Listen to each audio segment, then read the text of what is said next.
Welcome students to our YouTube channel Kavita's study Adda. Students, आज हम इस वीडियो में देखेंगे क्लास 9th साइंस का चैप्टर 5 जीवन की मौलिक इकाई। इस वीडियो में हम इस जो चैप्टर है इसके पाठगत प्रश्न या पाठ्येतर प्रश्नों को हल करेंगे। पेज नंबर 66, क्वेश्चन 1, कोशिका की खोज किसने और कैसे की? उत्तर, 1665 में अंग्रेज जीव विज्ञानी रॉबर्ट हुक ने कोशिका की खोज की थी।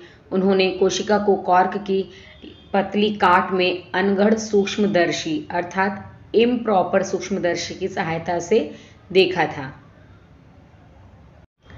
क्वेश्चन 2, कोशिका को जीवन की संरचनात्मक व क्रियात्मक इकाई क्यों कहते हैं? उत्तर, कोशिका हमारे शरीर को आकार प्रदान करती है, इसलिए यह शरीर की संरचनात्मक इकाई है और शरीर के सभी कार्य कोशिकीय स्तर पर होते हैं, इसलिए यह शरीर का क्रियात्मक इकाई है।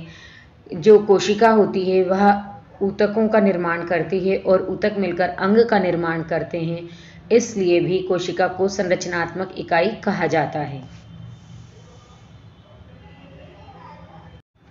क्वेश्चन 1, CO2 तथा पानी जैसे पदार्थ कोशिका से कैसे अंदर तथा बाहर जाते हैं, इस पर चर्चा करें। उत्तर, कोशिका झिल्ली वर्णात्मक पारगम्य झिल्ली होती है जो चुने हुए पदार्थों को ही अंदर या बाहर जाने आने देती है, अर्थात यह पदार्थों की गति को नियंत्रित करती है।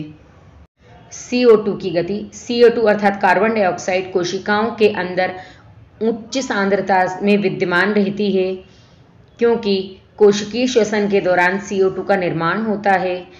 जब कोशिका के अंदर CO2 की सांद्रता अधिक बढ़ जाती है तो उस समय कोशिका के बाहर CO2 की सांद्रता कम होती है। पदार्थों की गति के नियम के अनुसार पदार्थ उच्च सांद्रता से निम्न सांद्रता की ओर गति करते हैं। गैसों के लिए यह गति विसरण कहलाती है। इसी विसरण की प्रक्रिया के द्वारा गैसीय पदार्थ जैसे CO2 तथा O2 कोशिका के अंदर और बाहर आते या जाते हैं।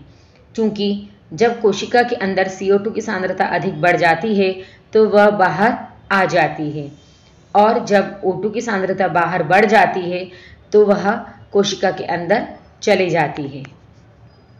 जल की गति। जल भी ठीक इसी नियम का पालन करता है जो गैस करती हैं। कोशिकाओं में जल की गति परासरण की प्रक्रिया के द्वारा होती है। जब कोशिका के अंदर जल की सांद्रता अधिक होती है तो कोशिका के बाहर की सांद्रता कम होती है। तब पदार्थों की गति के नियम के अनुसार जल उच्च सांद्रता से निम्न सांद्रता की ओर गति करता है। ठीक उसी प्रकार बाहर से अंदर की ओर भी गति करता है।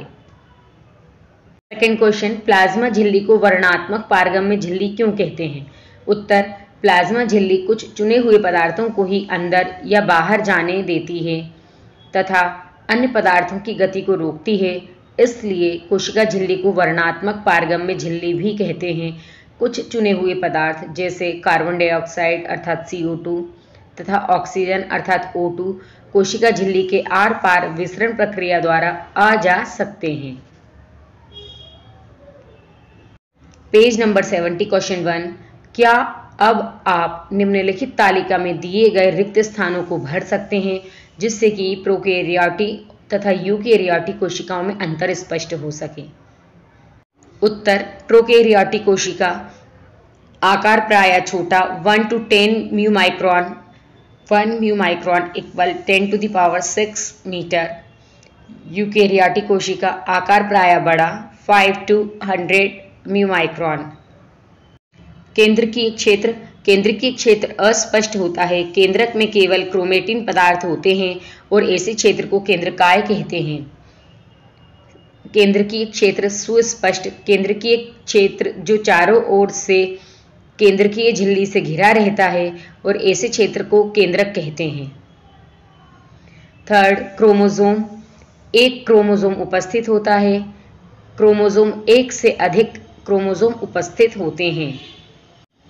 फोर्थ, झिल्ली युक्त कोशिका अंगक अनुपस्थित होते हैं। यूकैरियोटिक कोशिकाओं में झिल्ली युक्त कोशिका अंगक उपस्थित होते हैं।